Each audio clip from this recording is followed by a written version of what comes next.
ജില്ലാ അധ്യക്ഷനെ ചൊല്ലി പാലക്കാട് ബിജെപിയിലുണ്ടായ തർക്കങ്ങൾക്ക് താൽക്കാലിക വിരാമം. രാജ്യഭീഷണി മുഴക്കിയ നേതാക്കളെ RSS ഇടപെട്ട് അനുനയിപ്പിച്ചു. മുതിർന്ന നേതാക്കളുടെ സാന്നിധ്യത്തിൽ പ്രശാന്ത് ശിവൻ ജില്ലാ അധ്യക്ഷനായി ചുമതലയേറ്റു. പാലക്കാട് നഗരസഭയുടെ ഭരണവും പാർട്ടിയുടെ അടിത്തറയും ഇളകിപ്പോകുമെന്ന ആശങ്കകൾക്ക് ഒരു ദിനരാത്രത്തിനപ്പുറം ആയുസ്സുണ്ടായില്ല.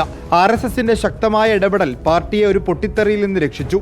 പക്ഷേ പ്രശാന്ത് ശിവന്റെ സ്ഥാനാരോഹണത്തിന് വിമത നേതാക്കൾ എത്തിയില്ല. പാർട്ടി ജില്ലാ ആസ്ഥാനത്ത് ചുമതലയേൽക്കാനെത്തിയ പ്രശാന്തിനെ പ്രവർത്തകർ ആവേശത്തോടെ സ്വീകരിച്ചു.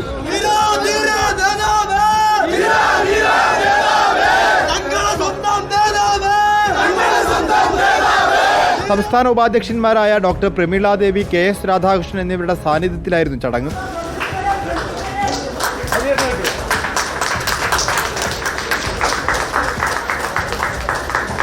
ആരോപണങ്ങൾക്ക് മറുപടി പറഞ്ഞും പുതിയ ദൗത്യമേൽപ്പിച്ച നേതൃത്വത്തിന് നന്ദി പറഞ്ഞും പ്രശാന്തിന്റെ കന്നിപ്രസംഗം.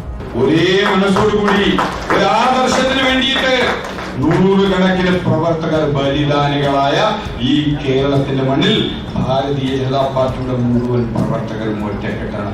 ദേശീയ നേതൃത്വത്തിന്റെ തീരുമാനത്തെ വെല്ലുവിളിച്ചവരുടെ സമവായമില്ലെന്ന സംസ്ഥാന അധ്യക്ഷൻ KS സുരേന്ദ്രന്റെ നിലപാട് വിമതർ സ്വരം നിർപ്പിക്കാൻ കാരണമായി.